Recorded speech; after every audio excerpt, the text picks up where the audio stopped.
I knew the picture was wrong the second I saw it. A pixelated still frame, time-stamped at 11:47 p.m. My husband's hand on my client's husband's back as they slipped into a hotel. The photo shouldn't have mattered. I'd seen thousands just like it. But this one hit with a quiet, surgical precision I usually reserve for the courtroom. My throat tightened, not from heartbreak, but from the cold understanding that the case I'd been building for 6 relentless weeks wasn't hers anymore. It was mine, and I would win both. I met my husband during my clerkship. He brought me coffee every morning, black with a whisper of sugar. "The way you like your victories," he'd joked. He admired my ambition, or claimed to. Said my precision was beautiful. Said he loved that I never missed a detail. Apparently, he counted on it. Funny thing about admiration, it curdles fast when it's used as camouflage. For years, I believed we were aligned, two sharp minds carving our way through the world. But love covers cracks like paint, and I was too busy winning other people's wars to notice I was losing my own. It began small. A second phone charger in his car, a new cologne he insisted had been there for months, his sudden interest in late-night networking events. I'd represented too many clients to mistake the pattern. Betrayal has a rhythm, and once you hear it, you can't unhear it. But I didn't react. I cataloged, observed, tracked. I waited. And then, my new client walked into my office.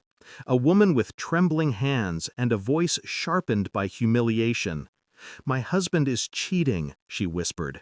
"Take everything. I want him ruined." She gave me names, dates, transactions. I worked the file with my usual precision until the opposing counsel sent their evidence packet. Standard disclosure, nothing unusual. Except for that photo. Except for him.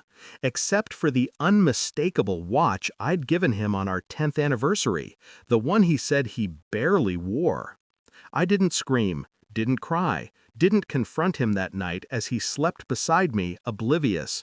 Instead, I slipped out of bed, sat at my desk, and began drafting 2 cases simultaneously, hers and mine. There's a moment in every divorce where the betrayed becomes dangerous, not through emotion, but through clarity. I reached that moment at 3:12 a.m., my hands calm, my breathing steady.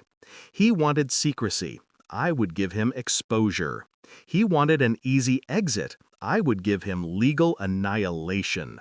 Step 1, I subpoenaed financials from accounts he thought I didn't know existed. Offshore trickles, unexplained withdrawals, enough to suggest marital waste, maybe fraud.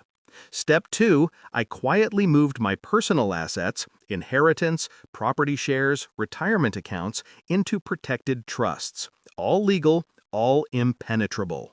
Step 3, I documented everything. His messages, his late-night routes, his hotel receipts, his implausible alibis.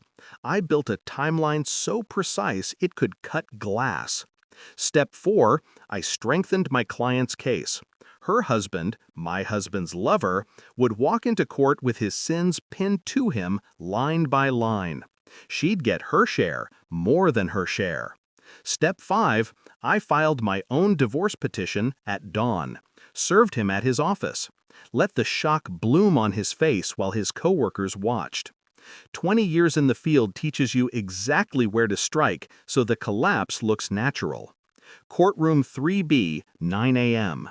My client sat beside me, steady now, fueled not by fury, but certainty. Across from us sat her husband, ashen, sweating, and beside him, my husband, pretending to be just a supportive friend. I didn't look at him. I didn't need to. I presented the evidence slowly, methodically, each piece a blade. Receipts, messages, hidden accounts, the hotel photo. With every exhibit, the color drained further from their faces, until they both looked like men caught in a light switch moment, exposed after months of believing they were clever. When I finally acknowledged him, it was with a single line, delivered coolly. Funny how betrayal recycles itself. Same hotel, same night. different spouse. A whisper rippled through the courtroom. He swallowed. Hard. My client won. Large settlement. Custody. Assets. Her husband didn't stand a chance. And as court adjourned, she looked at me, not with pity, not with shared grief, but with understanding sharpened into respect. I nodded. Quiet. Controlled. Victorious. That evening, I returned home to pack the last of my things. He was sitting on the couch, stunned, as if waiting for some version of me that still loved him. "I made one mistake," he whispered. "No," I corrected. "Your mistake was thinking I wouldn't see."